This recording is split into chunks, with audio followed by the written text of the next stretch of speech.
Shalom, shalom, everyone. This is Yaina Yisrael from the School of Knowledge on our Supernatural Saturday, which is our Sabbath class.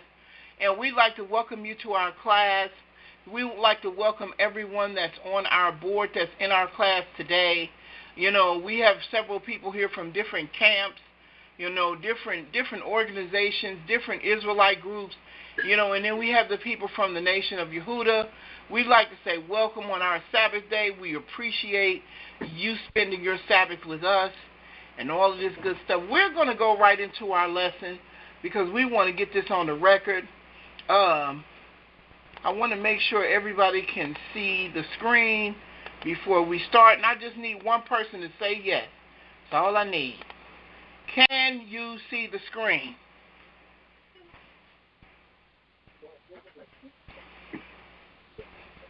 Yes. Thank you. All right. This is a question that has come up to me multiple times in my Hebrew Israelite walk. And the reason why we're dealing with this question or this particular topic is because when we do our research with Israelite people, we know that the Hebrew Israelite people were people of color. We know that. We know that Jacob's children are people of color. We know that Ham's children are people of color. Well, we also know that after the flood, Noah only had 3 sons. He had Shem, he had Ham, and he had Japheth. Shem is the ancestor of Jacob's seed, or the Hebrew people, which are the Hebrew people, and that encompasses multiple different people from all around. Now, we're not going to get into the genealogy of who they are, but we know that they were people of color. Ham also was the progenitor of people of color, the Ethiopians, the Egyptians, the Canaanites, the Libyans. All of those people are people of color. And then it leaves Shem. So everybody wanted to know where the white people came from. Somebody asked me, like, where did the white people come from? So I wanted to be able to go into this study today in more depth than we did last week because we kind of brushed over it last week, and the Most High made me go back because He wants to make sure we cover every area that we can possibly cover in a topic like this. So, the Caucasian people. So, from my research today, there are 3 sources. So, I want you to write down 3 sources of where the white skin appears in the Bible. Now, we're going to cover something else, but 3 specific sources that we're going to deal with today as much as we can, and then we're going to go into some other things. So, we're going to go into Genesis chapter 10. Which is going to be the table of nations, and it is going to explain the children of Noah, but we're going to deal with Japheth. We're going to deal with Japheth today. It says, this is Genesis 10:1. Now these are the generations of the sons of Noah. We have Shem, which we talked about. We have Ham, which we talked about, and Japheth. And unto them were sons born after the flood. Now watch. Now the sons of Japheth were Gomer, and Magog, and Madai, and Jovan, and Tubal, and Meshish, and Tyrus. We know that. We've read this multiple times. And the sons of Gomer were Ashkenaz, Ripha, and Togarmah. This is very important. We're going to keep that pinned to your mind. This is very important. And the sons of Jovan was Elisha, and Tarshish, Kittim, and Dodanim. Very important. The sons of Jovan were Elisha, Tarshish, Kittim, and Dodanim. Somebody tell me who are considered to be Kittim today? Rome. So when you talk about Rome and the people of Rome are the descendants of Japheth. Very important. Always remember that. They are considered to be Gentiles. Watch what we say. Watch. Let's go back. I want to go back one. And the sons of Gomer were Ashkenaz, Ripha, and Togarmah. So Ashkenaz is considered to be a Gentile. Right. But why do you say that, Yaina? I'm going there now. It says in verse 5, by these were the isles of the Gentiles divided in their land, everyone after his tongue, after their families, in their nations. So this is very important to establish that nations are created by the seed of men. All of these sons of Japheth created their own nations, because the nations are derived from the seed of men. These are the Gentiles. The sons of Japheth are the Gentiles. Now, the genetic trait from Noah. Remember, we talked about Noah last week, but we're going to reiterate that and go over that again, because we have to understand that in order for the Gentiles to have white skin, the way we see them today, there had to be a genetic trait that came from Japheth. And in order for Japheth to get that genetic trait, it either had to come from his mother or his father. So watch. Here we go. The book of Enoch. I think this is chapter 106. Let's go in here and see what it says about Noah. Noah's description. It says in verse 1, after some days, my son Methuselah took a wife for his son Lamech, and she became pregnant by him and bore a son. And his body was white as snow and red as the blooming of a rose, and the hair of his head and his long locks were white as wool, and his eyes beautiful. When he opened his eyes, he lighted up the whole house like the sun, and the whole house was very bright. This is kind of a picture that I kind of found off of the internet that shows two children that are twins that have white skin. But you can tell that these children are not Caucasian children because their hair has a different texture. Watch. It says, thereupon he arose in the hand of the midwife, opened his mouth, and conversed with the Most High of righteousness. And his father Lamech was afraid of him, and fled, and came to his father Methuselah. And he said unto him, I have begotten a strange son, diverse from an unlike man, and resembling the sons of Yah of heaven. Now, what does that tell you?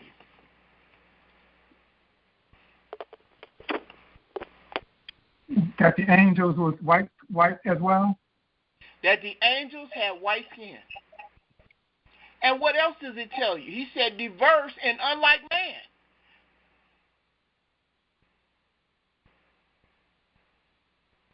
That the average man that was around them were of dark color. He was different. He was different. Now I'm going to read it again. And he said unto him, I have begotten a strange son, diverse from an unlike man, and resembling the sons of the Elohim of heaven. Watch. And his nature, is different. And he is not like us. And his eyes are as the rays of the sun, and his countenance is glorious. So this baby was shining.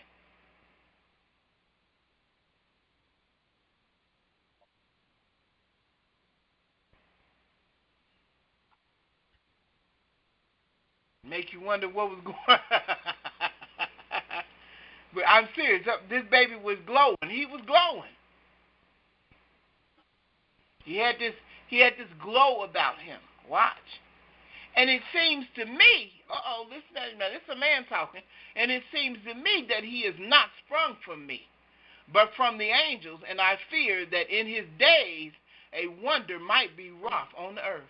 He said, I don't think this is my baby. Back then wasn't no DNA test. There was no way for you to swab his mouth to know whether he had the same DNA you had. There was no way for you to take blood and do a blood test to see whether he was yours. You had to take it on the word of the woman back then. So we know that the angels gave birth to children, and when they came into the world, they had white skin. Watch. And now, my Father, I am here to petition thee and to implore thee that thou mayest go to Enoch our father and learn from him the truth from his dwelling place, for his dwelling place is among the angels. So Enoch was dwelling among the fallen angels. Now, why was Enoch dwelling among the fallen angels? We talked about this last week. Why was he?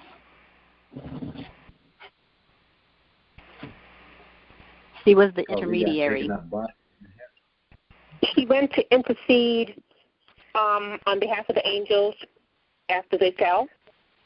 He went to intercede on behalf of the angels after they fell. Who was he interceding to? To the Most High. He was interceding to the Most High. And why was it necessary for the angels to use man to intercede to Yah? What did they do, and what was their punishment that they needed an intermediary in the first place?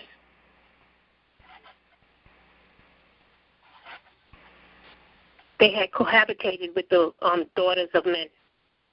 They had cohabitated with the daughters of men, and we getting ready to get to that. They saw the daughters of men, saw that they were fair, and they took for themselves wives, and they slept with these women and created children.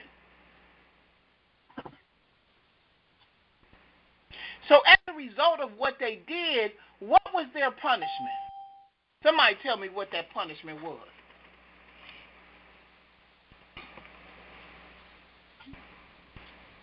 They could never return to heaven. They could never go back home. Can you imagine? Can you imagine you are a interdimensional being. You have the ability to come and go. You have the ability to go between both worlds. You have assignments that you are given, and you are to go and do those assignments and report back to the kingdom where you're from, and then you decide to do something against the law of the Most High, and he banishes you, basically clips your wings, and you can never go back.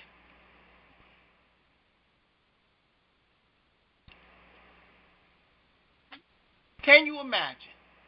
So guess what you do? You're stuck here. You have to eat the foods here that wasn't designed for you. You have to live in an atmosphere that was never designed for you.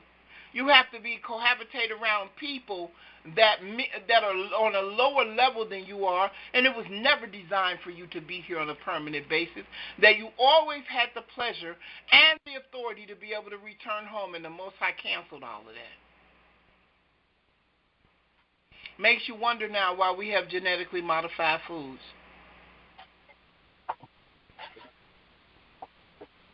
Because the food that the Most High created on this earth was made for human consumption.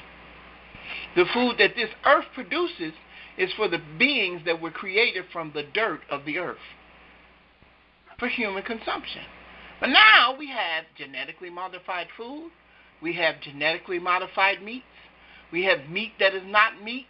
We have all kind of stuff going on there, and it makes you wonder why. Why would that be? Why would that matter? Why does that have to exist in the first place? And I used to always tell you guys this because everybody on this earth is not human. They're not. Or they're hybrids made out of human and non-human material. They are. Here we go. We're going to keep going. I ain't going to stop there. I just want to throw that in as a sidebar. Watch what he says. He says, and when Methuselah heard the word of his son, He came to me to the ends of the earth, for he had heard that I was there. And he cried aloud, and I heard his voice. And I came to him, and I said unto him, Behold, here am I, my son, wherefore hast thou come to me? So Methuselah goes to the ends of the earth, wherever that is, and he says, Enoch, Enoch. Enoch's in a whole other dimension. He can hear him, but Methuselah can't see him. Enoch walks through the portal, and then he's able to see Methuselah. He said, because I came to him. He said, and he said unto him, Behold, here am I, my son, wherefore hast thou come to me? He said, what is it? What? He answered and he said, because of a great cause of anxiety have I come to thee, and because of a disturbing vision have I approached. What? He said, I came to you because something is going on. I don't understand what it is. You got to be able to give me an answer, because I need you to go before the Most High and find out if this thing is true or not. Now, I got this here. It says, not like man's nature. He said, and now, my father, hear me. I'm still in the same chapter. I'm in the book of Enoch, chapter 106. He said, and now, my father, hear me. Unto Lamech, my son, there has been born a son, the like of whom there is none. And his nature is not like man's nature, and the color of his body is whiter than snow. What? And redder than the bloom of a rose, and the hair of his head is whiter than white wool. And his eyes are like the rays of the sun, and he opened his eyes, and thereupon lighted up the whole house. He had to look like that. Something like that. He had nappy hair. He had woolly hair. That's how we talking about Noah. Noah was not a black man. Noah was a man that had white skin, but he had woolly hair. He almost put you in the mind of an albino. For you all who are new to the call and you cannot see the screen, you can go into the website, and you can put in newcomers class. When you put that in as an ID, it will open it up, and you'll be able to see our screen. You'll be able to see what everybody else is seeing. Now, we can't stop the recording for you. I can't stop what I'm doing because you called in late. Once we finish with this, we'll open up your mics, and you'll be able to comment. But I'm reading from the book of Enoch. I am the 106th chapter. You can Google that and pull that up and read it for yourself. Had to look like this. We're talking about Noah. We're talking about the man who built the ark. We're talking about the man and his wife and his 3 sons and their wives. We're talking about what Noah looked like. Powerful stuff. And you don't have to hang up to see it. You can just, I don't know how you pull it up, but you'll be able to figure that out. You tech savvy. Here we go. Watch. Anybody have any questions before we move forward? This is all last week's stuff. We just reiterating it again. Now, some people say that albinism is a lack of melanin. It says an albino is a person who was born with a condition called albinism. Albinism is a disorder characterized by the complete or partial absence of pigment in the skin, hair, and eyes due to lack or defect of melanin. Keep going. These are some people that I took pictures of online that were considered to be albino people, or they had those traits. And see, we got to get away from Israel, because Israel like, oh, we all black. If you ain't black, it ain't real. You can't be, no. We all came from a man that had no pigment in his skin. Any questions?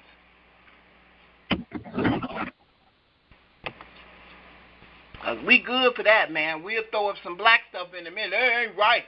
No. Noah had no pigment in his skin. His skin was white as snow, and it had a tint of a red color to it, like a rose, kind of pinkish looking. Watch. The second source, a generational curse. There's two sources of a generational curse. And I forgot this person last week. You guys remember Gehazi? Anybody remember Gehazi? Yes. I remember Gehazi. You know, the Most High said you forgot about Gehazi. I said, oh, I sure did. I sure did forget about Gehazi. It's spelled Gehazi. Gehazi. Let's talk about Gehazi. We go into 2 Kings chapter 5. Oh, see, all this in Scripture. This is Scripture.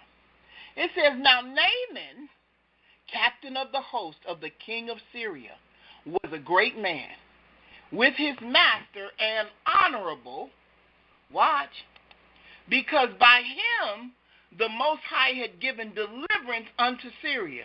He was also a mighty man in valor, but he was a leper. Oh, he was a leper. Oh, let's see what that means. And the Syrians had gone out by companies and had brought away captive out of the land and of Israel a little maid, and she waited on Naaman's wife. So they had captured one of the Hebrew Israelite women, and they brought her to Naaman's wife, and she was his maid. She cleaned up around the house, did the thing that a black girl would do. She was in the house of black people. Those people from Syria were black people. She was clean, and she was brought captive. She was a servant. Watch. And she said unto her mistress, Would Yah my Lord were the prophet that is in Samaria, for he would recover him of his leprosy. He said, if you only knew my God, guess what? He would take care of all that. She giving testimony unto Yah. She said, if only you knew Yah, Yah would take care of this for him. Watch. And one went in and told his Lord, saying, thus and thus saith the maid, that is of the land of Israel. And the king of Syria said, go, and I will send a letter unto the king of Israel. And he departed and took with him 10 talents of silver, 6,000 pieces of gold, and 10 changes of raiment. And he brought the letter to the king of Israel and said, now when this letter is come unto thee, behold, I have therewith sent Naaman, my servant, to thee, that thou mayest recover him of his leprosy. He sent the letter to the king. I can't imagine what the king did. He probably read the letter and said, what has this got to do with me? The king don't know nothing about the conversation that the Hebrew Israelite servant had with Naaman's wife. But they had a conversation, and word got back to the king of Syria. He said, oh, so they can cure this man of this disease? Let's send him over there. Watch what the king say. And it came to pass when the king of Israel had read the letter, that he rent his clothes and said, am I Yah to kill and to make alive? He said, do I have the power to do this? Watch. That this man doeth sin unto me to recover a man of leprosy? Wherefore consider, I pray you, and see how he seeketh a quarrel against me? He said, he must be trying to start something. I ain't able to do this. What is this all about? Watch what he said. And it was so, when Elisha, the man of Yah, had heard that the king of Israel had rent his clothes, that he sent to the king, saying, watch what he said. He said, wherefore hast thou rent thy clothes? Let him come now to me, and he shall know that there is a prophet in Israel. Watch what he do. So Naaman came with his horses and his chariots, and stood at the door of the house of Elisha. Now, you know he had to come in all full military gear. He rode up with his horses and his chariots. I mean, this is an important man. This is like the captain of the head of the Syrian army. This is a general. He rose, he rides up to the man's house. Watch what he do. And Elisha sent a messenger unto him, saying, Go and wash in Jordan 7 times, and thy flesh shall come again to thee, and thou shalt be clean. He didn't get, guess what? He ain't show him no favoritism. He didn't come out. He didn't bow down to him. He didn't acknowledge his power. He didn't give him no credence. It wasn't no fanfare. He sent somebody else. He sent somebody to himself. He said, go tell him to wash in the Jordan 7 times, and he'll be all right. He played him like a chump. He didn't even give him no acknowledgement at all whatsoever. You know, when you're in those positions, the one thing that you deal with is pride. I'm somebody. You got to approach me like I'm somebody, and then we'll have a conversation afterwards. Watch what he does.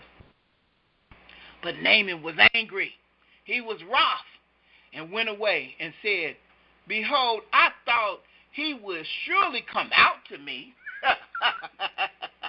Watch, and stand and call on the name of the Most High, his Elohim, and strike his hand over the place and recover the. He wanted to show. Naaman wanted the show. He said, oh, he treated me like that.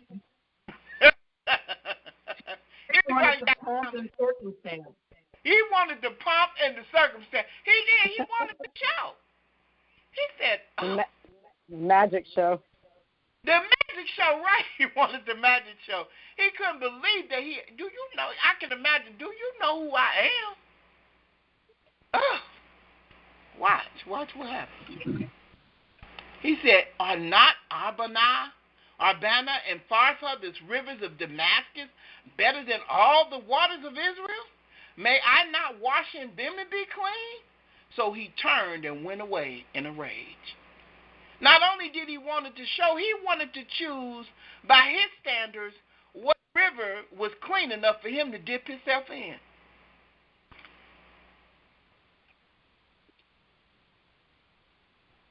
That's why I tell everybody, listen, y'all, let me tell you something. Don't ever look at the picture. Don't ever look at the pomp and the circumstances. Don't ever try to figure out how you think Yah is coming, because he always dwells in the simple thing. He said, I use the simple thing to confound the wise. Man want this big hoopla, hopla, big and Yah is just over there in the corner being real. Because guess what? When you got power, you ain't got to flaunt it. They going to see it when the time comes. When you got the real power, you ain't got to go through no changes. You don't need no bells and whistles. You don't need horns blazing. You don't need none of that, because the people are going to make the confession with their own mouth. He said, these waters is dirty. You want me to dip in the Jordan? What about that river over there where the water nice and blue? And you can see through it. But you want me to go over here in this water what? He left. Watch what happens.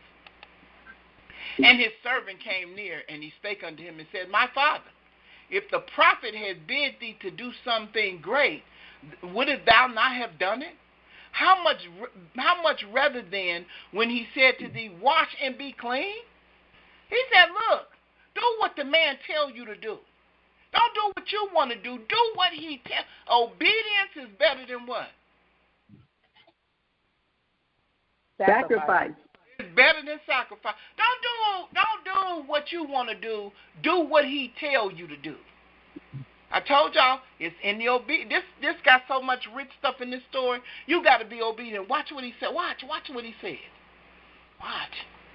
Then when he down and dipped himself 7 times in the Jordan, according to the saying of the man of Yah, and his flesh came again like unto the flesh of a little child, and he was clean. And he returned to the man of God, he and all his company, and came and stood before him, and he said, Moses gonna humble you there. Ain't he gonna humble you? Won't he do it? Watch what he say. He said, behold, now I know. Here come the confession. He said, behold, now I know that there is no Elohim in all the earth but in Israel. Now therefore I pray thee, take the blessing of thy servant. He said, could nobody do this? I've been walking around like this my whole life. My wife had to deal with this. If they had children, my children had to deal with this. And you mean to tell me, out of all the gods that we worshiping, he was like, I came down here and dipped in that water, and I'm clean. Ain't no other God like y'all. Ain't nobody else like them. I told y'all that he going to take that testimony from me. He made him speak it with his own mouth. Watch what he say. Watch. He said, but he said, as the Most High liveth, before whom I stand, I will receive none. And he urged him to take it, but he refused. He said, keep your money and all your stuff. I don't want nothing you got. Because you know what? Elisha knew it wasn't his power. You can't benefit off of a power that ain't yours. But that wouldn't be the church today. Let one man be able to do something. He'd be the richest man on the block.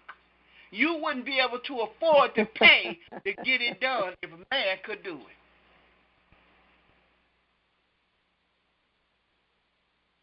He said, keep it. I don't need that. He said, please take it. He said, I don't want it. But he refused. Watch.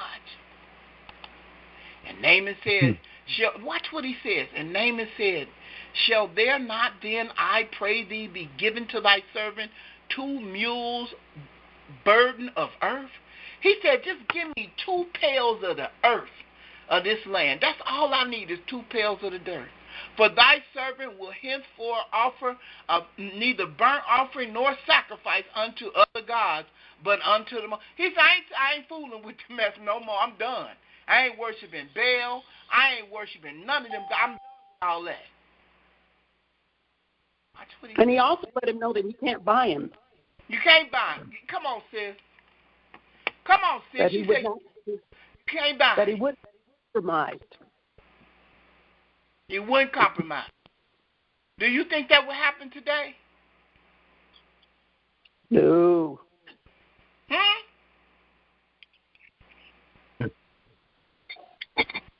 Watch what he say. Watch. He said, in this thing the Most High pardon thy servant, that when my master go into the house of Rimmon, that's the God they worship in Syria, to worship there, and he leaned on my hand, and I bow myself in the house of Rimmon. When I bow down myself in the house of Rimmon, the Most High pardon thy servant in this thing. He said, I'm going to carry the dirt with me, so when I go into the house of Rimmon, I'm holding on to something that pertains to Yah, and that Yah forgive me, because this is my responsibility. When the king go in, I got to go in with him, and I don't want to be associated with that God no more. Woo! This when you got real power. This is the real stuff. He blew that man's mind. He humbled that man all the way down. Watch. And he said unto him, go in peace. So he departed from him a little way. Now watch what happened.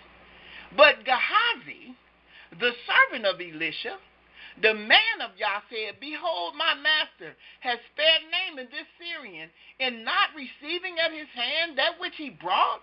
But as the Most High liveth, I will return after him and take somewhat of him. Watch. So Gehazi followed after Naaman.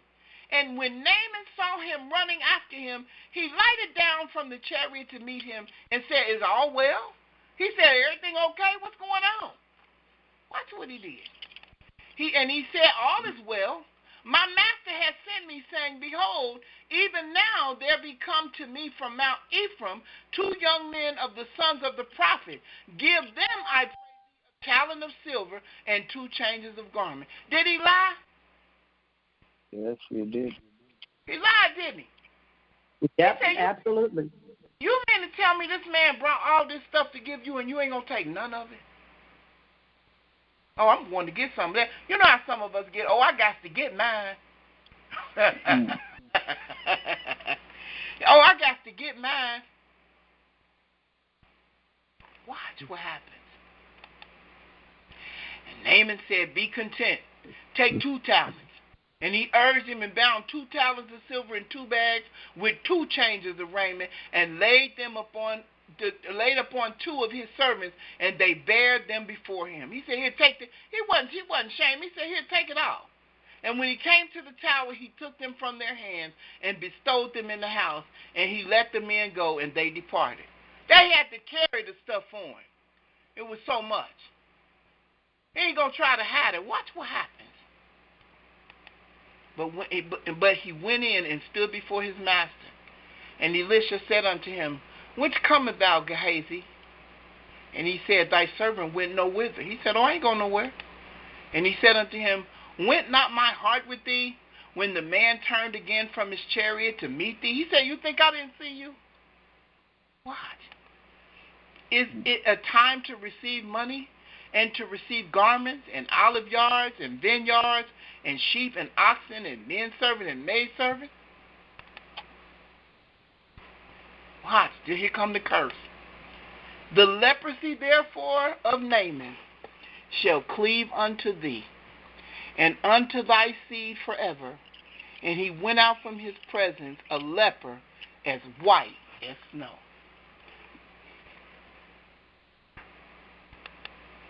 Some people call it vitiligo.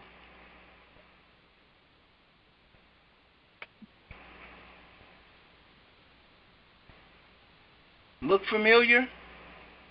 He turned from black to white. Watch.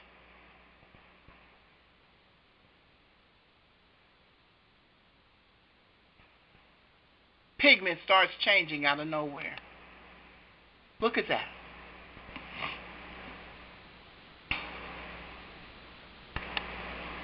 Look at her.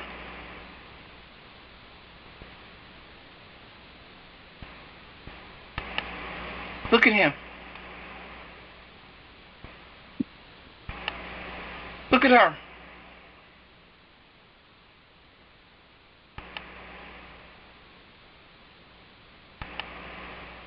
She's a model. She's a beautiful girl. I had an uncle, my grandfather's brother, was married to a woman that was dark-skinned. By the time I was old enough to know who she was, she looked like a white lady. And as I got old enough, I asked my grandmother, I said, "Is she a white lady?" And my grandmother said, "No, she was as dark as him." And all of a sudden, her skin started to change, and her whole body was a white person.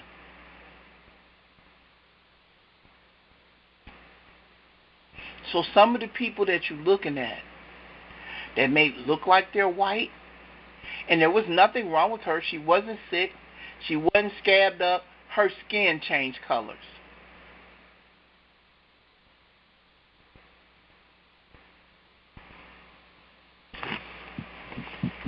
Any questions? What do they call that now? Vertiligo or something of that? They call it vitiligo.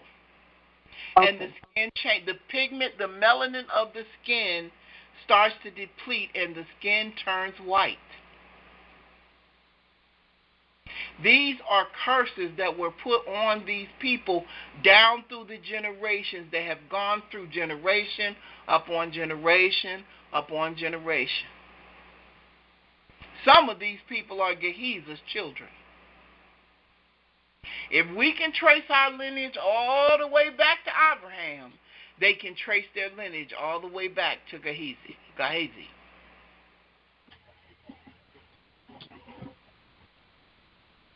Now, Just as a point of, yes, ma'am. Go ahead. You can definitely. I've been waiting on. Yes, ma'am. Just as a point of interest,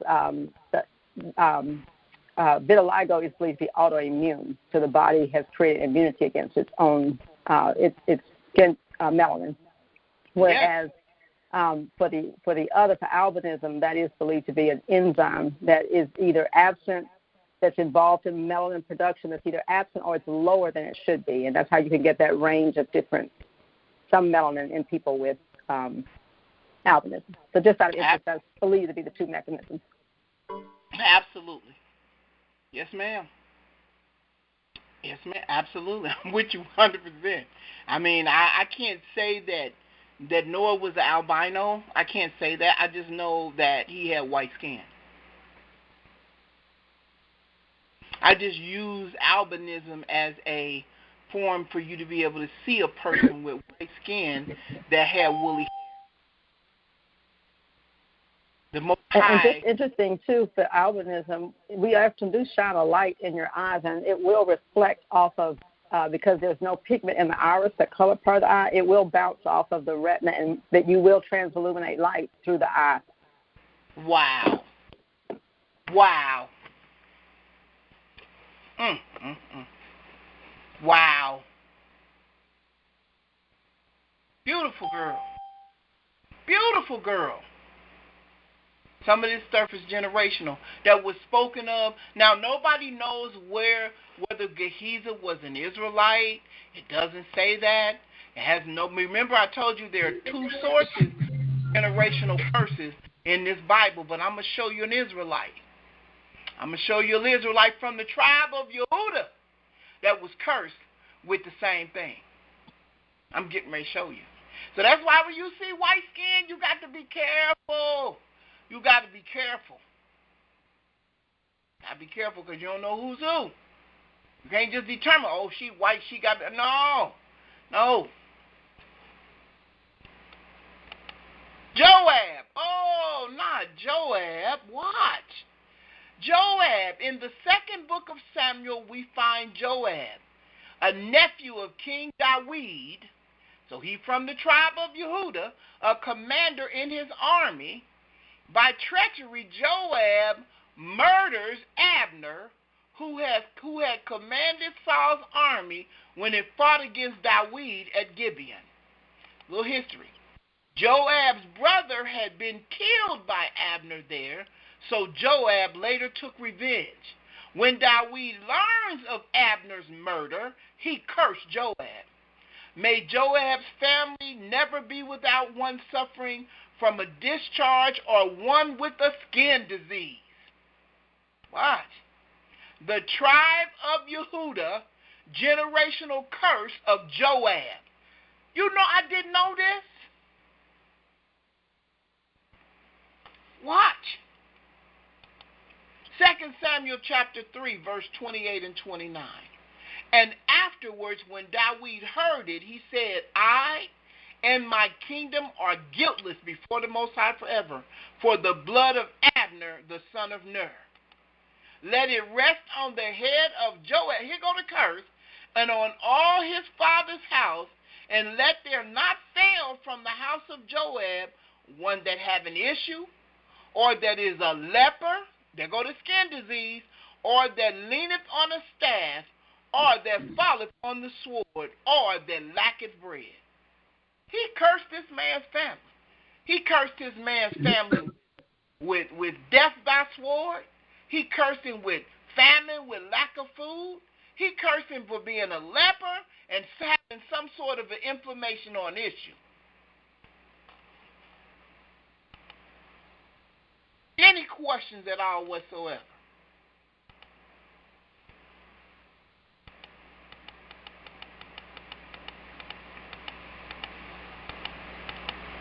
I have a question. Yes, ma'am. Is there some way to reverse a curse? I don't know if you can reverse because Gehazi's was forever. Now, once we get before Yah, will we be able to do that? I don't know. That's a possibility. But then I can tell you this much: ain't nobody here got no power to reverse it.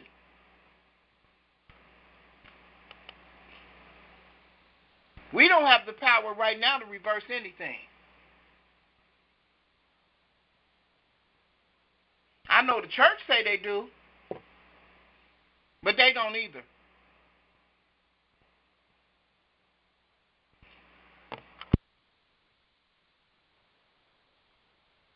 Joab's family would look something like this.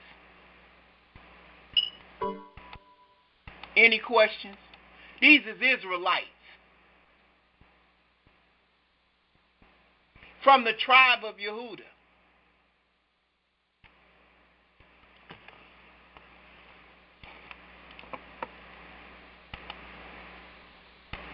Anybody have any questions at all whatsoever?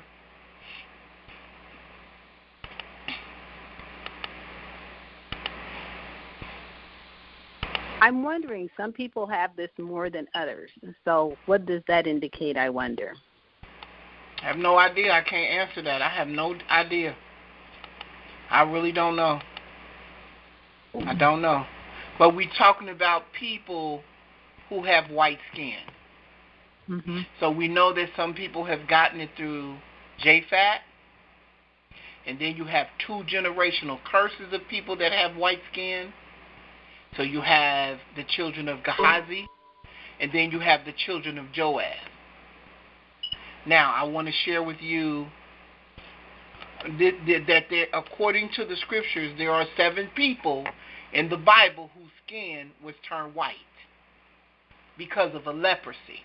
Now, there are severe cases of leprosy where some people have boils and they have scabs and they have all of that. These people didn't have that. Their skin just turned white. 7 people. Let's go over these real quick. Moses. It says, yes, Moses is considered to have been leprosy, at least briefly. We can see the instance referred to in Exodus in the 4th chapter. Moses objects when Yah tells him to return to Egypt and confront Pharaoh. Yah had Moses put his hand into his cloak, and when he pulled it out again, his hand was covered with scales like snowflakes. When Moses put his hand in his cloak, it comes out clean. Exodus chapter 4, verse 6. It says, and the Most High said furthermore unto him, put now thy hand into thy bosom.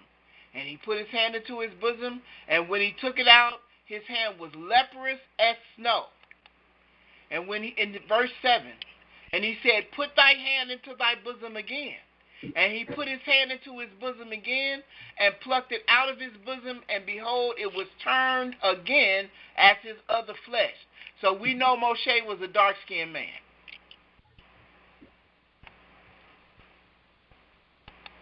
Miriam. After Moshe's sister complained against Moses, Yah is definitely angry. Miriam and Aaron spoke against Moses, causing Yah to descend in a column of cloud to confront them. Now the cloud withdrew from the tent, and there was Miriam stricken with a scaly infection, white as snow, Numbers 12 and 10. When Moshe and Aaron, who somehow escaped punishment, pleaded with Yah to heal Miriam, Yah instead banished her to a tent outside the community for 7 days. Only then was Miriam healed. Here's the scripture. And the anger of the Most High was kindled against them, and he departed. And the cloud departed from off the tabernacle, and behold, Miriam became leprous, white as snow. And Aaron looked upon Miriam, and behold, she was leprous. Any questions? We already read the story about Naaman. We don't have to go over Naaman again. We already read the story about Gehazi, and we read the story about Joab. Any questions at all whatsoever? Here's King Uzziah. The last person cited by name in the Old Testament as bringing Yah's anger upon him in the form of leprosy is King Uzziah. He was one of David's descendants and had a long and prosperous reign. However, he eventually grew too proud and one day decided to enter the temple to offer incense to himself. This was an act which only a priest could do. Uzziah was confronted by 81 temple priests and grew angry about it. However, at that very moment, there was an earthquake and leprosy broke out on Uzziah's forehead. Uzziah then repented, I bet he did, and let the priest expel him. From the Most High had afflicted him, Uzziah had to turn his kingdom over to his son Jotham and live the rest of his life apart from his people. And that's 2 Chronicles chapter 26. Here we go. 2 Chronicles chapter 26, verse 16. Watch what it says. It says, but when he was strong, his heart was lifted up to his destruction. For he transgressed against the Most High his Elohim, and went into the temple of the Most High to burn incense upon the altar of incense. And Azariah the priest went in after him, and with him 80. A score is 20. So that was 80 plus Azariah was 81. 80 priests of the Most High that were valid men. That's what he did. And they withstood Uzziah the king, and said unto him, It appertaineth not unto thee, Uzziah, to burn incense unto the Most High, but to the priests of the sons of Aaron. He said, this ain't your responsibility. This is our job. He said, you ain't even supposed to be in here. That are consecrated to burn incense. He said, go out of the sanctuary, for thou hast trespassed. Neither shall it be for thy honor from the Most High Elohim. He said, you better get out of here, because you ain't even supposed to be in here. Watch. Then Uzziah was wroth. He had the nerve to get mad, and had a censer in his hand to burn incense. And while he was wroth with the priest, the leprosy even rose up in his forehead before the priest in the house of the Most High from beside the incense altar. Any questions at all whatsoever? It's one more. We got one more in the New Testament. Simon. It said one more named leper appears in the Bible in the New Testament. Simon the leper. In Matthew 26, 1 through 13, and Mark 14, 3 through 9. Lived in Bethany and invited Yahudah to a dinner at his house. Listen. During the meal, the unnamed woman anointed Yahweh's feet with perfume, and Simon, in his thoughts, judged her. Yahudah did not let him get away with it and used it as a teaching moment. Watch. It says, now when Yahudah was in Bethany, in the house of Simon the leper. So Simon was a leper. Matthew 14. It says, after 2 days was the feast of the Passover and of unleavened bread. And the chief priests and the scribes sought how they might take him by craft and put him to death. But they said, not on the feast days, lest there be an uproar of the people. And being in Bethany in the house of Simon the leper, as he sat at meat, there came a woman having an alabaster box of ointment of spikenard, very precious, and she brake the box and poured it on his head.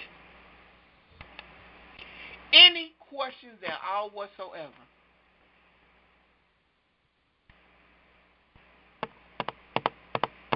So your skin can change colors with if you have been cursed.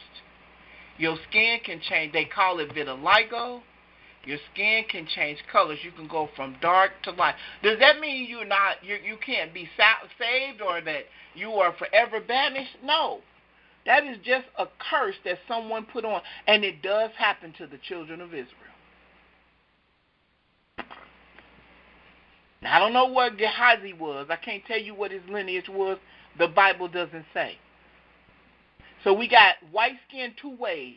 We got it coming from Japheth, because he took that genetic trait from his father Noah. And then you have black people whose skin turned white because of issues with they have a generational curse that they have, or the Most High has done something to them in the Old Testament, in the Bible.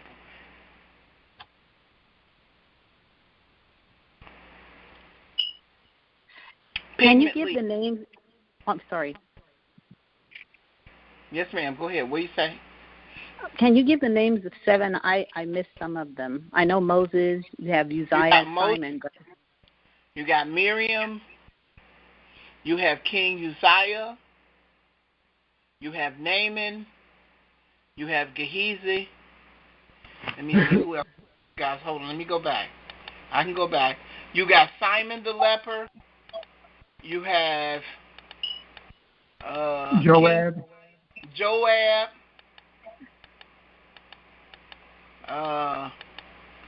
Let's see who That's else. 7. Naaman. Let's see who else. I have 7 now. I have Moses, Miriam, Naaman, Gehazi, Joaz, Uzziah, and Simon the leper. Now, all of them didn't have generational curses. Some of them, they just were cursed because of what they did. But Joab and Gehazi, they had generational curses forever, which means their children's children's children's children's children would display their skin changing colors.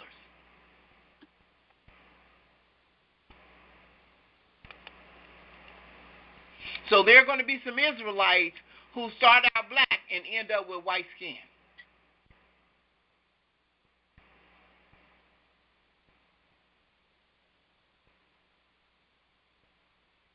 Any questions? Y'all got quiet on me, boy. And I know it happens because my grandfather's brother was married to a woman whose skin changed color. Her whole body changed. I thought she was a white lady when I got old enough to know better. And I asked a question. I asked because I actually have what I call reverse freckles. I'm the only one in my family that I know of that has reverse, but I have it all over my body. Except what do you my face, mean I guess. Reverse freckles? What do you mean? Because I'm dark, but I have all of these white spots all over my body, just like freckles. Okay. Well, have they blended? Are they taking over? Are they changing your pigment color? No, they're just like freckles. They're just scattered around my body. All they are. That's probably all they are is freckles. This will eventually, you'll have a spot, and that spot will eventually begin to grow, and the pigment will eventually leave.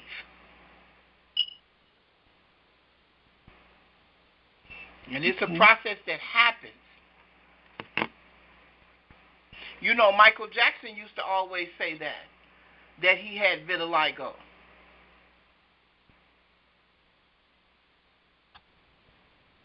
Because he started out brown skin and dark.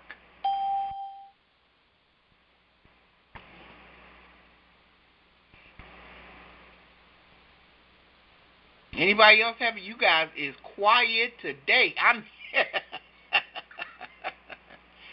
Woo! I mean, you quiet. All right, we're going to move into the fallen angels. Here's another way that you can have white skin. I hope you're writing this down because this is going to get juicy now. I hope you're writing this down. The fallen angels. Here we go. 6,000 years ago, a war began.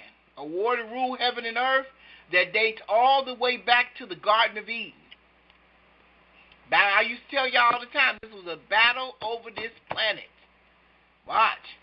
In the garden, Yah told Satan that one day a woman would give birth to a male child, the Messiah, who would redeem humanity and destroy him. In order to prevent this child's birth, Satan instigated a fallen angelic rebellion. Watch. A group of angels broke off their allegiance to the Most High and entered the earthly realm to corrupt the human gene pool and prevent the Savior's birth. Watch.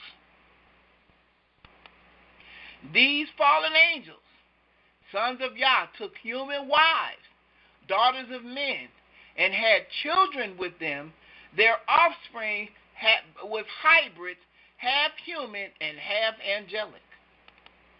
With superhuman giants known as Nephilim, with human DNA corrupted and humanity hanging in the balance, the Most High unleashed a punishment against the Nephilim so severe only Noah and his family would survive. Right. The biblical location of the heavenly portal used by the angels to enter the earthly realm was called, when we go into the book of Enoch, chapter 6. Write this down. The book of Enoch, chapter 6, talks about where the angels came into the earth and what they did. Here we go, verse 1. And they were all, verse 6. And they were all 200 who descended in the days of Jared on the summit of Mount Hermon. And they called it Mount Hermon because they had sworn and bound themselves by human imprecations upon it. That's Mount Hermon. It is in Lebanon and in Syria. That is the Mount Hermon that the angels landed on. And it was 200 200 of them. Mount Hermon in Arabic is called Jabal Ashaki. I guess it's snow-capped ridge on the Lebanon-Syria border west of Damascus. It rises to 9,232 feet and is the highest point on the east coast of the Mediterranean Sea. It is amazingly 33 degrees from the equator and 33 degrees east from the Paris meridian line. It is exactly 333 miles to the summit of Mount Sinai in Arabia and 365 miles to the Great Pyramid in Egypt. Two bloodlines. Anybody have any questions? This is real stuff. Here we go. Two bloodlines. The war between the two bloodlines. The lineage of Israel and the seed of Satan. The book of Enoch, chapter 6. And it came to pass, this is verse 1, when the children of men had multiplied, that in those days were born unto them beautiful and comely daughters. And the angels, the children of heaven. So you got the children of men and you got the children of heaven. That is why they're called hybrids, because they have the DNA of both. Saw and lusted after them and said one to another, Come, let us choose us wives from among the children of men and beget us children. So it is obvious that these angels were in their main purpose was to use the womb to birth children into the earth. And they knew the only way they could do this was to sleep with the daughters of men. Watch. And Semyaza, who was their leader, said unto them, I fear ye will not indeed agree to do this deed, and I alone shall have to pay the penalty of a great sin. And they all answered him and said, Let us all swear an oath, and all bound ourselves by mutual imprecation, not to abandon this plan, but to do this thing. They then swear they all together and bound themselves by mutual imprecation upon it. And they were in all 200, who descended in the days of Jared on the summit of Mount Hermon, and they called it Mount Hermon because they had sworn and bound themselves by mutual imprecation upon it.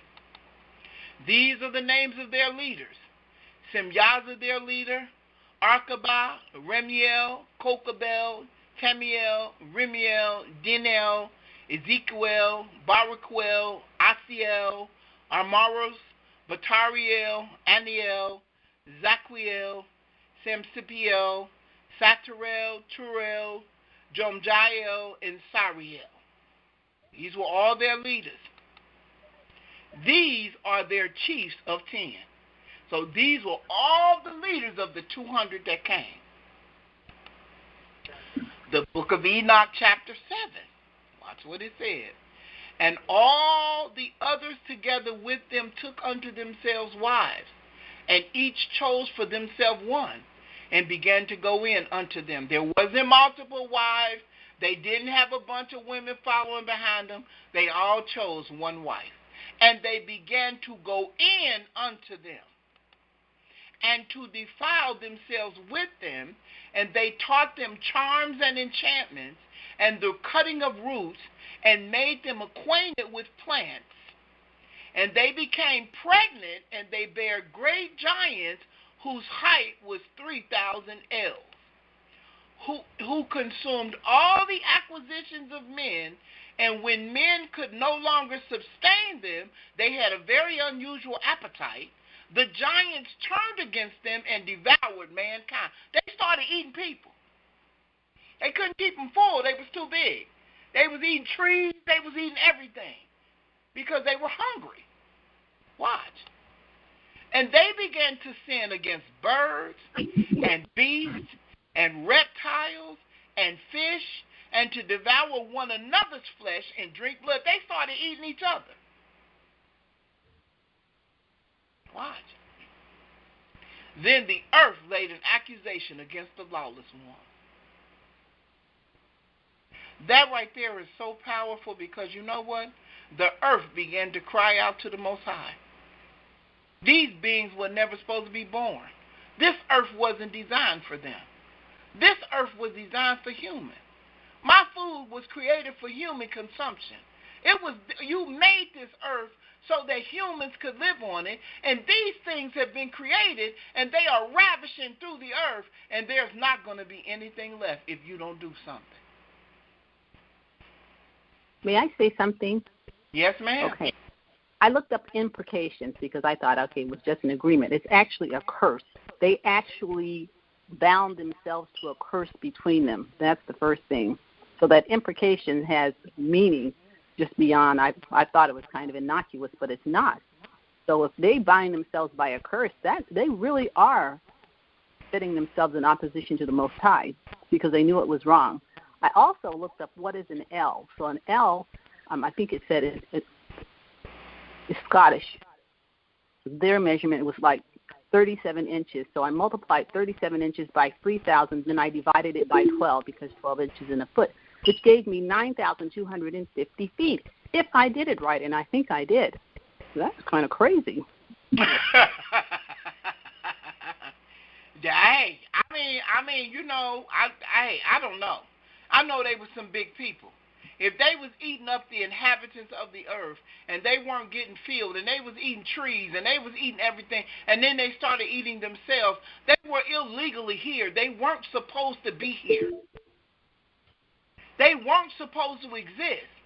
But because the angels did what they did, watch. Oh, some people would ask me this. They would say, well, how is that possible? I've heard so many Hebrew Israelite groups make fun of this story, and they would laugh, and they would ha-ha. Angels can't have sex with women. You know how big angels are. Angels wouldn't be able to have sex with women. Well, guess what? I'm going to tell you something. Angels have the same sexual genital that a man has. And I'm getting ready to prove it to you right now. The scriptures say they went in unto the women, which means they had sex with the women, and the women became pregnant, which is what happens when two people have unprotected sex. Angelic circumcision. Brother Leonard taught us this. Jubilees chapter 15. Write this down. Most people don't even know this stuff. They be like, what? They can transform themselves to the size of us, and they have the same sexual genitalia that a man has. This is how the giants were born. They look like us. They probably met her on the side of the road and said, hey, sweet thing, how you doing? You looking awfully good today. And she went to grinning. She had no idea who she was talking to. She had no idea what was in his DNA. She had no idea what she was going to give birth to. She had no idea what she was dealing with. And that's what I tell my kids all the time when you meet people. Be careful who you're meeting.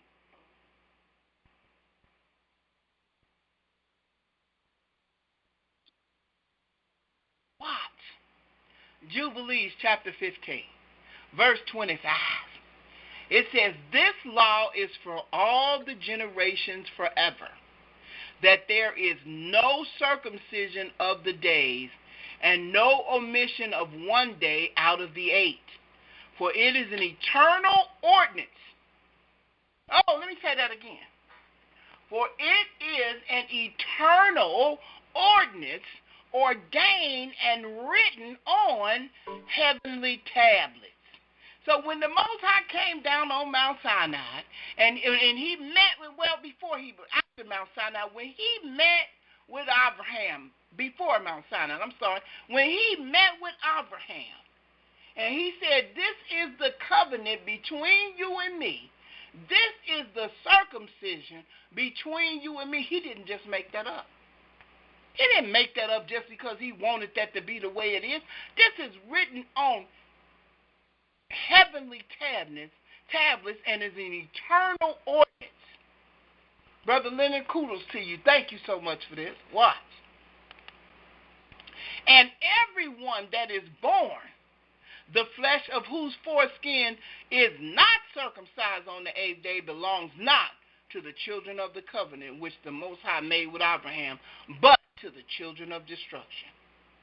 Watch. Nor is there, moreover, any sign on him that he is the Most High, but he is destined to be destroyed and slain from the earth, and to be rooted out of the earth, for he has broken the covenant of the Most High, our Elohim. Now, most people would say, well, y'all ain't, wait a minute now. I wasn't circumcised on the 8th day. Some people just got circumcised. Let me say this. The Most High knows we're in captivity. He knows that we are doing the best that we can to come under right standings. These were people that were in their land, and the law was given unto them to do it. We are in captivity, and we have to do the best we can where we are.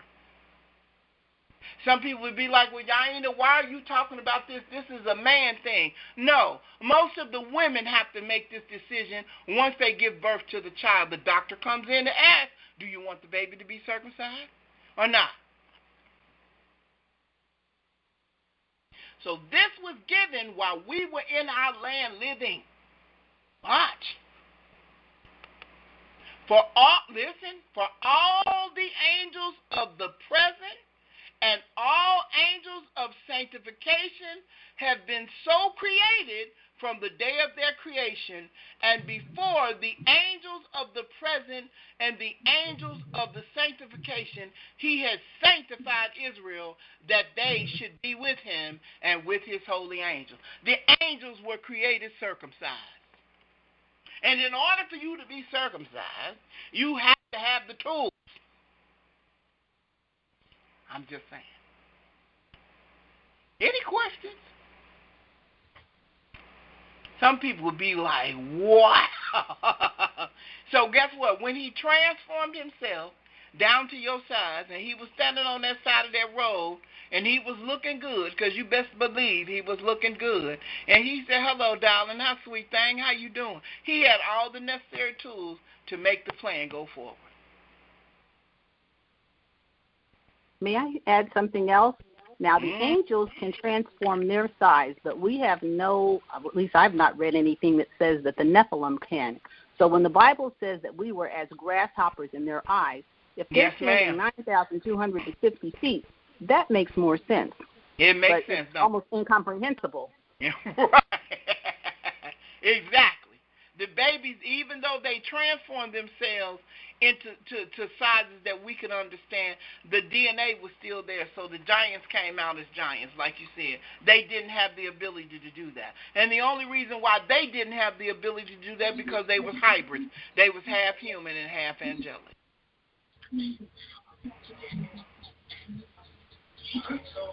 And I know for some of y'all new folks, y'all probably sitting here like, whoa, wow.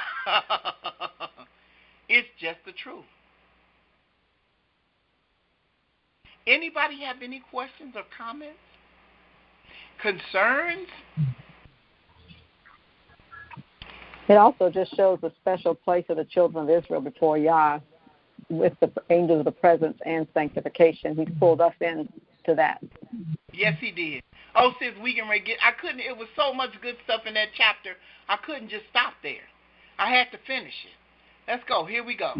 He watches verse 28. He said, and do thou command the children of Israel, and let them observe the sign of this covenant for their generations as an eternal ordinance, and they will not be rooted out of the land. As long as you keep this, if you in the land, you ain't going to be taken out.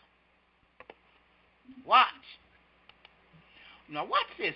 For the command is ordained for a covenant, that they should observe it forever among all the children of Israel. It's a covenant. Ladies, it's a covenant. For you all who are not conscious of Israel, it's a covenant. When you go to have your babies in them hospitals, have your sons circumcised. It is a covenant. Watch. Watch what he says. Watch what he says, the difference. Watch. Verse 30.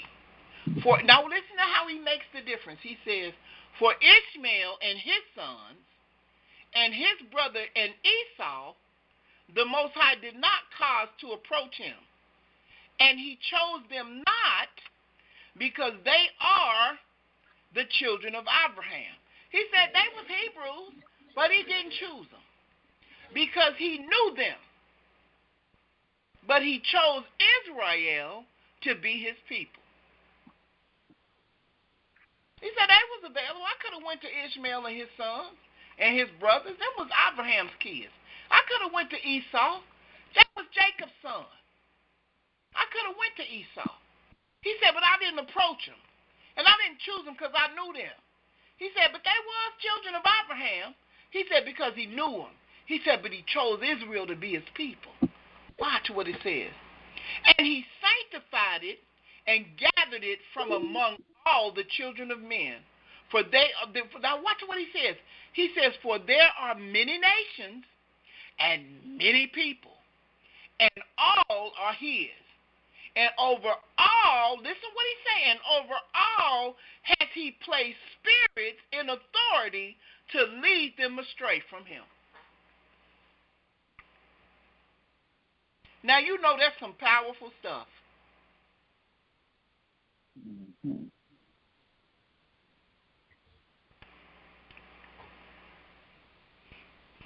So what does that mean? Does that mean that they're like destined to do what they do and it's out of their control, or yes, predestination? Ma'am. Yes, ma'am. Yes, yes to all above, yes. Wow. I said, what? I got to read it again.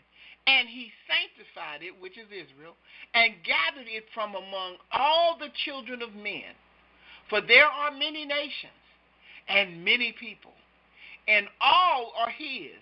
And over all has spirits in authority to lead them astray from him.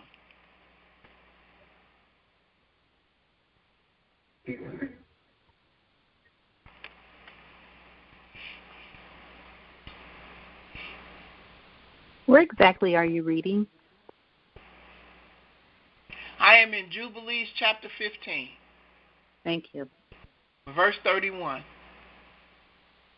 So guess what? When you be like, "Ooh, I'm going to go over to this church because these people got it going on because they the people of the other nations. And they're very prosperous and they really look like God is really blessing them."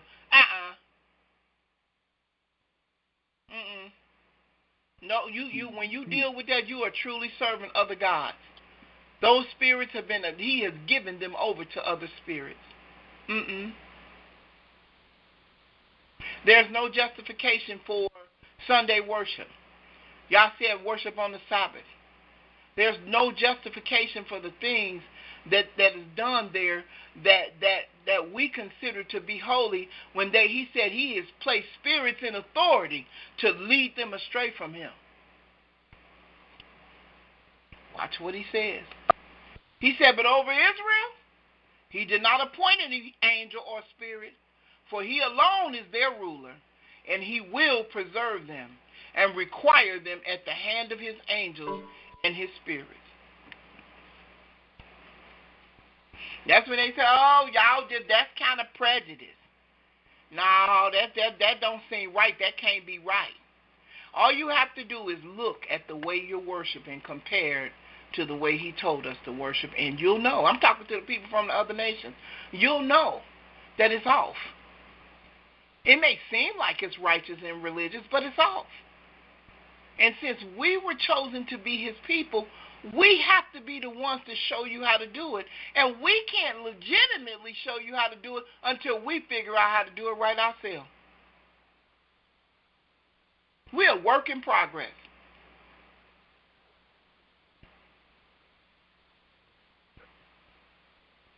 So it don't matter how holy they look and how holy they dress and what they do and how righteous they seem. I know this is hard. Don't shoot the messenger, y'all. I'm not trying to be mean. I'm just telling you what the scripture says. I really am. I'm not, because we got to be able to understand that this thing has to turn around. You know, there's a way that seemeth right unto a man, but the end thereof is destruction. It has to turn around. It don't matter how much you think it's right. It doesn't matter how much you think what you're doing is righteous. It has to turn around, because what we were doing was not worshiping Yah. This is not how He wanted it done. What you just said there, as far as what seemeth right unto man, will always end in destruction. That's what religion is. Yes. Yes. And also, this thing goes all the way back to heaven, when there was war in heaven. Yes. That's where it goes to. You had a being that was jealous of another being. Yes. And he wanted to take over, and he couldn't. So he got kicked out, and he kidnapped 1/3 of whoever these people or beings were with him to take him down here to the earth. Yes, he did. Revelation chapter 12. Yes, he did. Yes, he did. And all of this started. The whole story of redemption started. Yes, he did. And everybody says, well, the world belongs to the Most High. It does. And so do all the people. He said that all the world is mine, the people are mine. It's many nations, many people. Let me go back and read it again so the people don't understand. We're not saying that. And he sanctified it. This is verse 31, Jubilees 15:31. And he sanctified it and gathered it from amongst the children of men. For there are many nations, and there are, and many people, and there are. And all are his, and they are. And over all, not a few, not just the Church of God in Christ, not just the Pentecostal church, not just the Baptist church, not even the full gospel.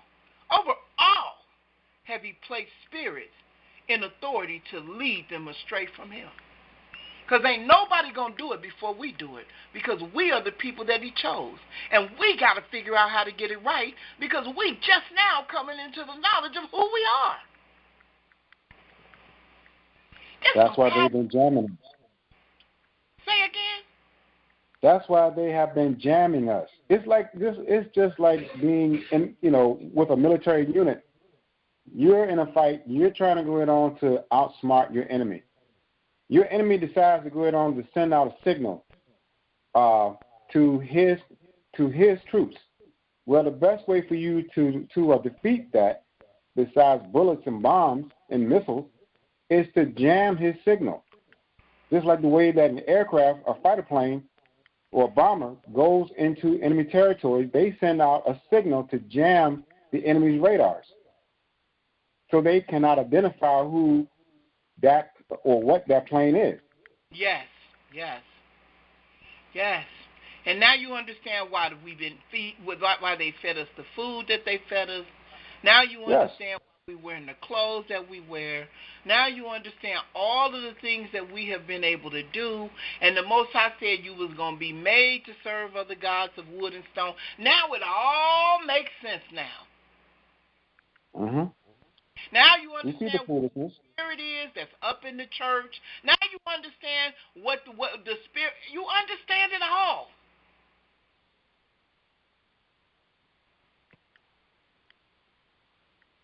To keep us disconnected. Now it makes sense.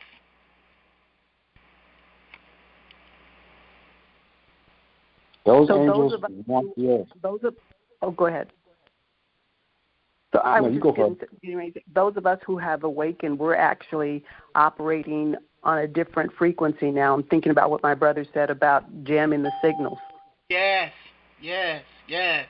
Yes, we operating on a different signal, and most people can't understand it, and they call us crazy, and they call us mad, and they say we don't make good sense, and I don't understand why you left the church, and I don't get it why you still ain't with us, and we've been raised up in this for the last 50 years, and why everybody else going to church but you? But like you said, we're on a different frequency now. It's like, wait a minute, hold on, because he said, but over Israel he did not appoint any angel or spirit.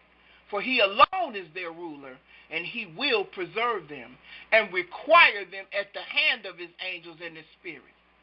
That's why we're waking up, because he's shaking us. He's telling them angels, let my people go. Get them. I don't want them in witchcraft. Shake that off. That ain't what it is. I don't want you worshiping Buddha. Shake it off. That ain't what it is.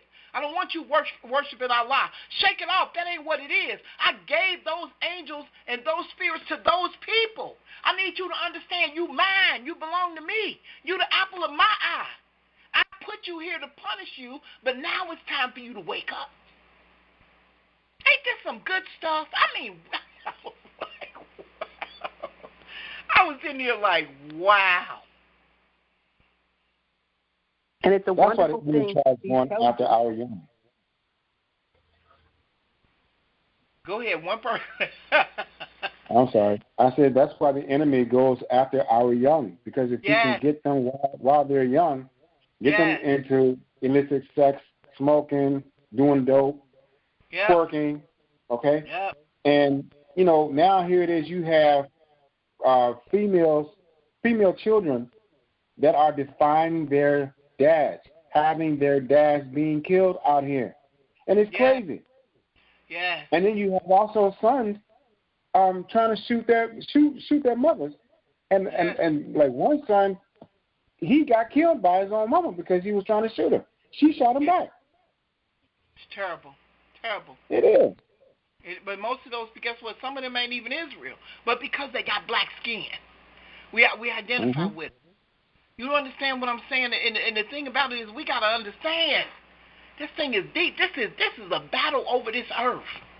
This is a battle over this earth. This is a battle over territory and power. This is, like you said, this is an eternal war that's been going on for a long time. And the version of the story that we got was the version of the story that the Gentile accepted because they believed it. And that's what they were told. Watch what he says. He says, and at the end of all his powers, in order that they may preserve them and bless them, and that they may be his, and he may be theirs from henceforth forever. He said, I'm releasing you from the angels, the spirits, and the powers. Let my children go. All the ones that's been walked into all this wickedness and foolishness, let them go. Wake them up. Because we all walked around in a state of a daze. We all did it. Listen, I was in there. I thought that thing, we still, I look at people, how they still teaching about the rapture, and it's like, baby, it's something getting ready to happen that's going to happen that's bigger than this. The children of Israel getting ready to go back home. They're being awakened. The Most High getting ready to wake them up. He waking them up.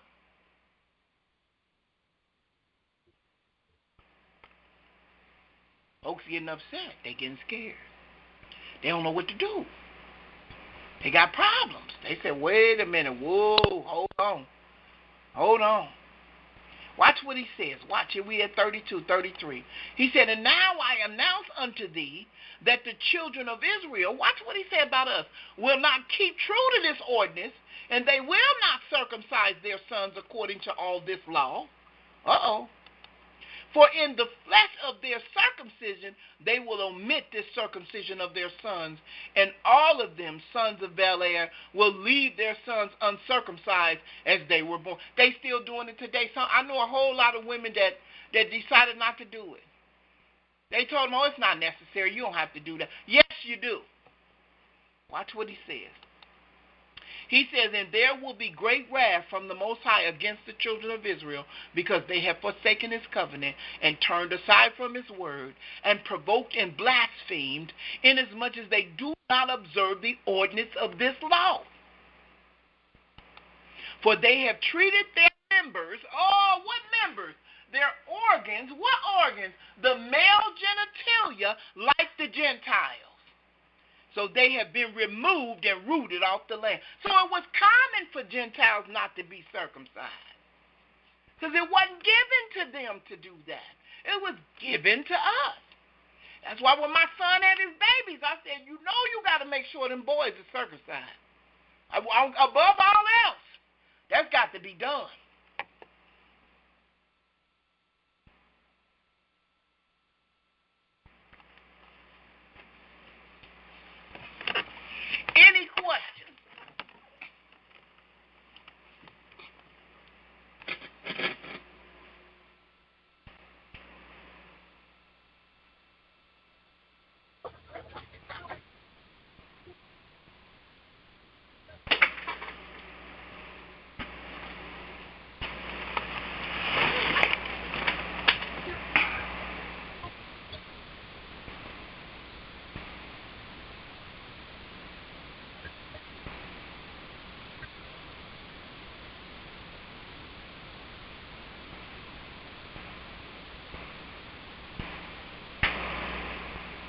You guys done got quiet on me.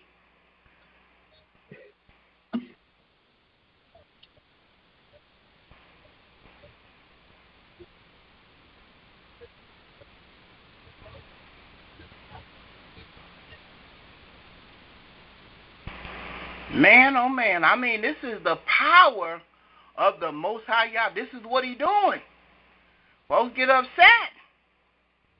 It's like, ain't no need to get mad. This is what it is.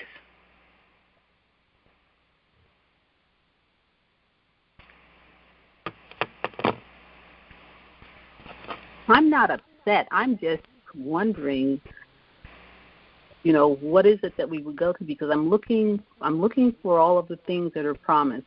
I'm looking for Israel to be a righteous nation.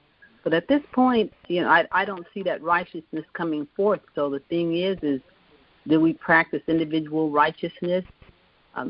Because I understand what you're saying when you're saying that the salvation and our knowledge and understanding of who we are doesn't reside in groups that have other spirits leading them, even though those spirits may seem to be very on point, except for a few things, like they're not observing the Sabbath. But then the question is, how is it that we're going to maybe we won't see the real manifestation of that righteous nation until we are exited out of here? I don't know. I think so. I think so, sis. I think that's when we'll see it. We'll see what Yah, but all we can do is focus on us. When he gives us the knowledge, we have to make sure you okay. You have to focus on you. I have to focus on me. We have to do what we're doing right now in spreading the knowledge, and one day Yah will let you see the seed that you dropped in the ground, how it has grown, but you can never look at another nation because that ain't it. It ain't it.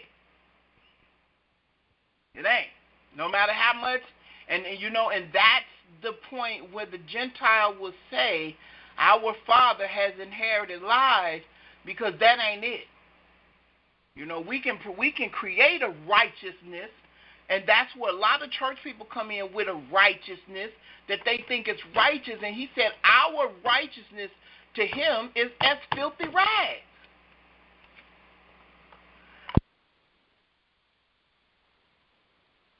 It's not it. He wants you to live each day. He wants you to enjoy your life. He wants you to do certain things. Man doesn't have to put restrictions on you, because Yah has given us a law to live by, and that keeps us sound and safe. But when we live by that law and we don't do the things that the so-called religious establishment say that we're supposed to do in order to appear righteous, people get offended. They're like, wait a minute, whoa. Are you smoking cigarettes? Show me in the Bible where that's a sin. It's not good for me. It's not something that I should do. But if it's something that I want to do and I do it, which I don't smoke anymore, I don't want to, but there are people that do. It's a habit that they have. They have to be able to do however they do it. All kind of. I go into other things, but I'm not, because I don't want to lose my train of thought of where we're going. But we live different. Our lives are different. Watch, we got one more. Finish this. Here we go. So the Gentiles weren't circumcised. He said, and there will no more be pardon or forgiveness unto them, so that there should be forgiveness and pardon for all sin of this eternal era. There ain't no more pardon. You're going to have to be able to do what the Most High told you to do.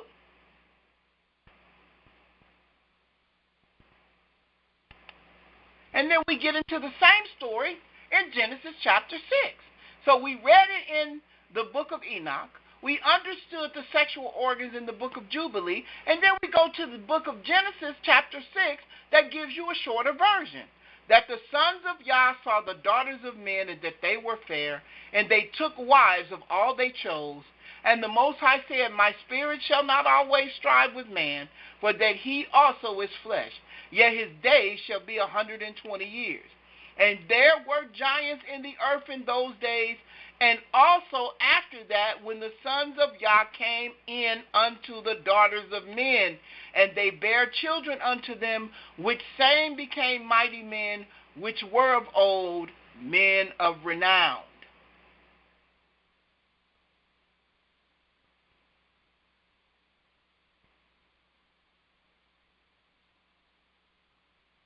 They had children.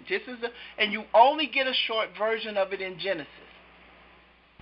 But when you go to Enoch chapter 106, it says, and it seems to me that he is not sprung from me, but from the angels, and I fear that in his days a wonder might be wrought.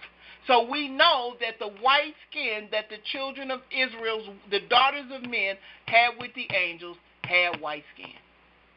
We're not going to do Esau today because Esau going to get deep. These are the three sources of the white skin through birth. The other two were through the generational curse. So we got Japheth, we got the fallen angels, and we got Esau. Those came through birth. But we got Gehazi and Joab came through generational curses. But Japheth gave birth to the Gentile nation, which we consider to be white people today.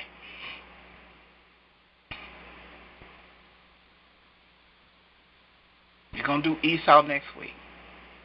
So no matter how righteous you may think that these churches are, no matter how big they are, no matter how many people they have in them, this is not what the Israelite people are supposed to be doing. But the Most High told us that he brought us here because we were under a curse. He cursed us because we were disobedient.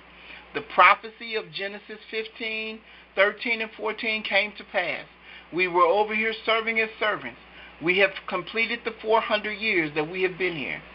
And now it's time for us to be prepared to leave. Does that mean that because you have white skin that you're a bad person? No, it does not. Does that mean that every person that has white skin is a descendant of the fallen angels? No, it does not. It does not.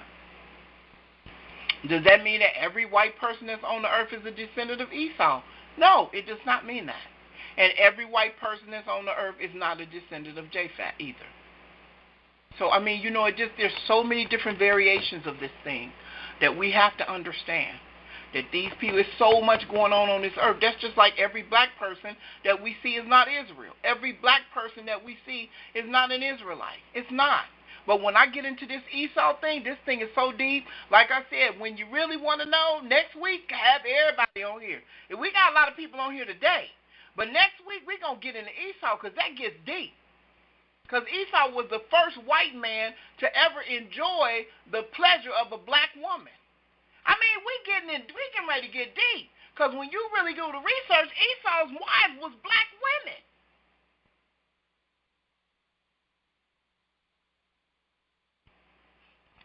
I ain't going to mess with y'all. I'm going to leave you alone. I'm going to leave you alone.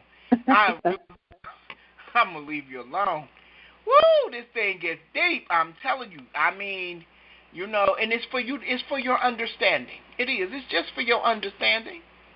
It's for your own understanding that you understand what's going on and what the dynamic is on this earth. That's why we can't be, all white people is the devil. No, they not. Now, have they all enjoyed privilege? Yes, they have. And would you enjoy privilege if the situation was reversed? Yes, you would. Yes, you would. All praises be to the Most High. I'm unmuting mics now. I'm back. I took this thing off the screen. I'm unmuting mics now. Anybody want to make a comment, please feel free to do so. I'm sorry you guys called in late, but when we start, we try to start on time, and everybody wasn't here, so we had to start. I hope you guys enjoyed the call. Anybody have a comment, question, or concern? This where the white half have never yet been told. Say that again, sir. The half have never yet been told. Better say that again. I'm serious. The half have never yet been told. You learn more and more each day. Each day, absolutely. Indeed. You know, most people didn't know angels was circumcised. Most people didn't know that. They didn't know angels was circumcised.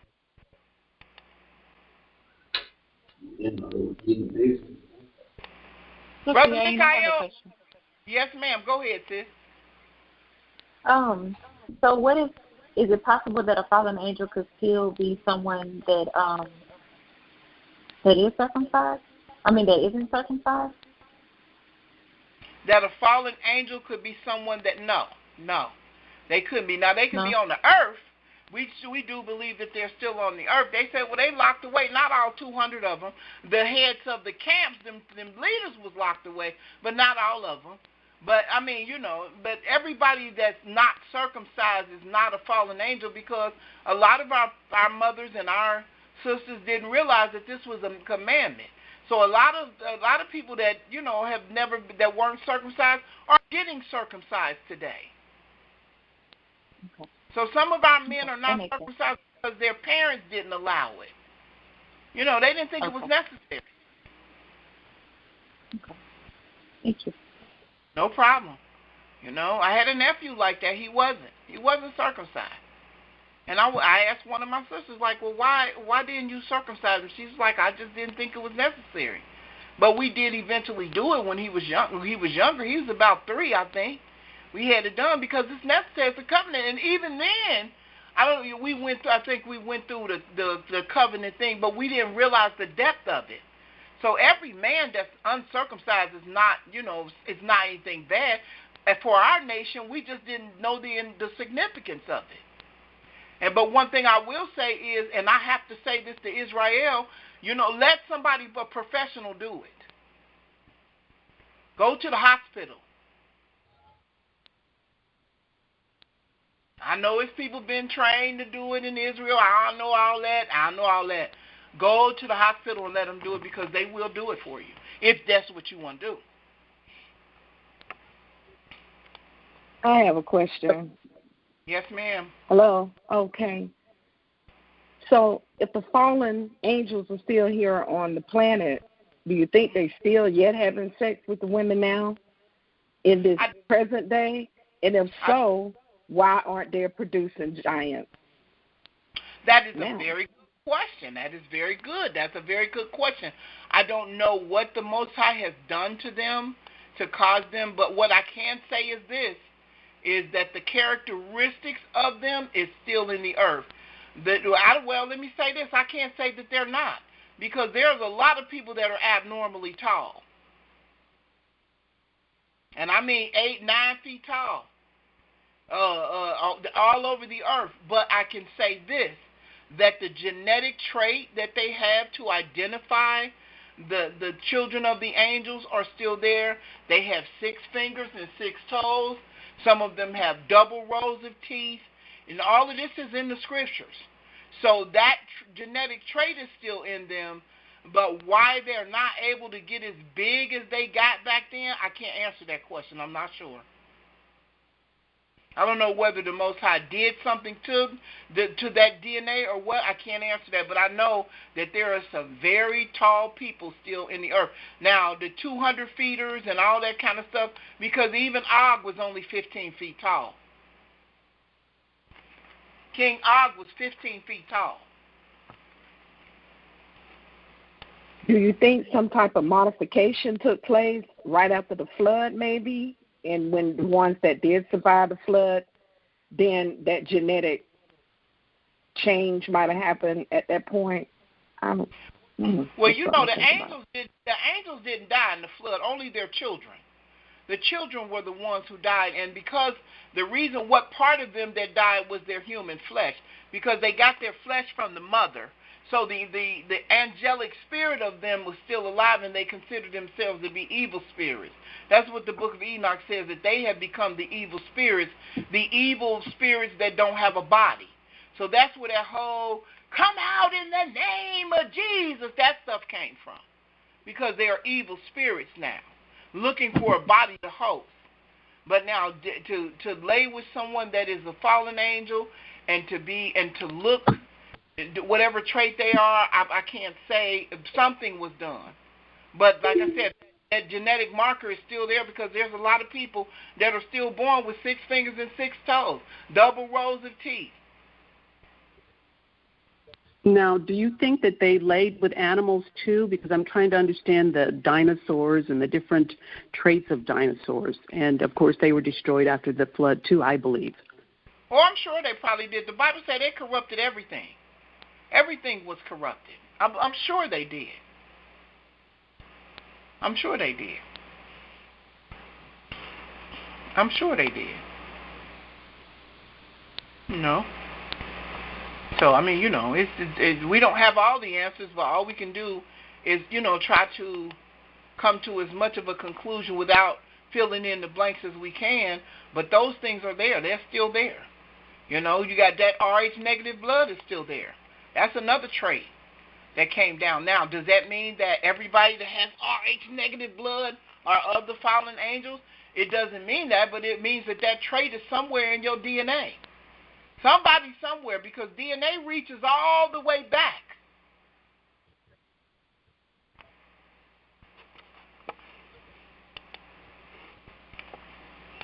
But the Most High said he was going to cleanse our blood when we get to them, when we get to him. That's one thing he did say, he was going to cleanse the blood. So I'm just,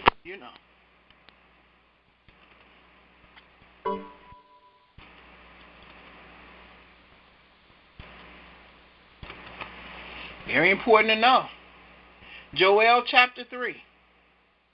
That's what it says. That's Joel chapter 3, verse 21. It says this. It says, for I will cleanse their blood that I have not cleansed for the Most High in Zion. So the Most High is going to cleanse the blood of the children of Israel. From everything. From all of it. Let me go to the full chapter. I don't want to read that one. I want to kind of go in.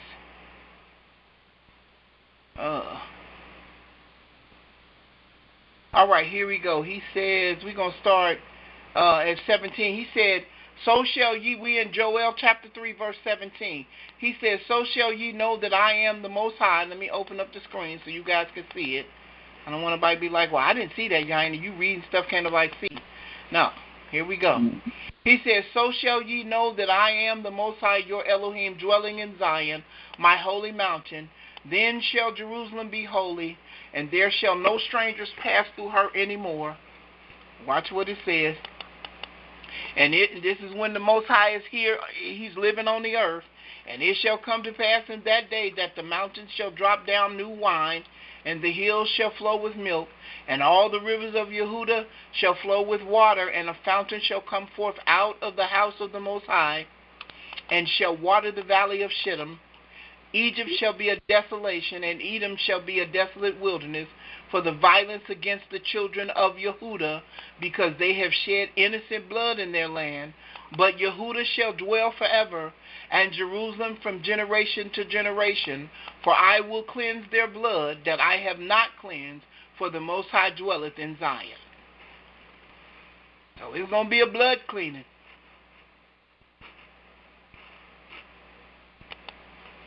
So we just, we gotta understand that. So, and that's where you get a lot of your religious stuff from. I mean, it's unfortunate. It is what it say it is. So we know that they come in. We ain't touched Esau yet, so we know they come in through Japheth, and Japheth is the Gentile, and we know they come in through the fallen angels because of the book of Enoch. Lamech went to Methuselah and said, this boy is a white boy. He looks like one of the children of the sons of Yah, of the fallen angels. I need you to go to Enoch and find out what's going on, that those children were white children. They look white.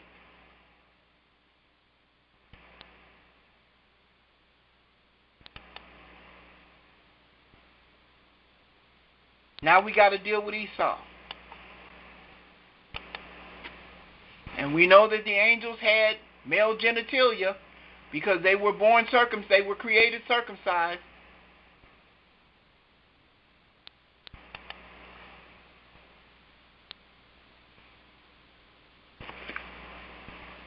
And this question came up one day like, well, where do the white people come from? There's different ways that they come in.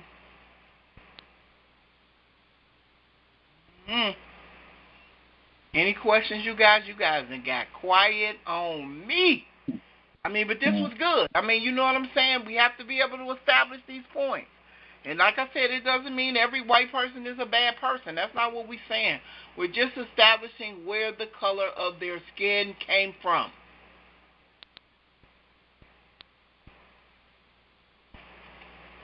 So, and Esau is going to be even deeper than that. Well, it just makes me think about when you were talking about Chittim and how Chittim is Rome. All of the religions being taught on the earth today came from Chittim. And now everyone is being influenced by that one group and adopted all these various religions and all these pagan practices. And now we're so saturated with the thinking that they've given us that we can't wake up to the truth that we now know. Mm-hmm.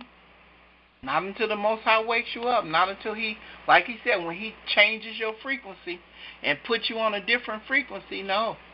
You're going to stay on it because, you know, you see it because it has a spirit to it. I told y'all it was a spirit in that church, and we proved that in Jubilees chapter 15. He turned them over to a spirit or an angel. And they're ruling. I mean, they are. They're being worshipped. And they like it. And you feel a little tickle in your side. Or you feel a little chills running up and down your arm. That's not how our God operates. When he do it, you know he has been there. You're going to be like Naaman. I know that your God in Israel is God. Right. Ain't nobody ever been able. You're going to have that testimony on your lips. You ain't going to be shouting up and down the aisles, crying and running, and nothing because of something somebody said. He going to make you see it with your own eyes, and you're going to know for an surety that the God of Abraham, Isaac, and Jacob was in the room.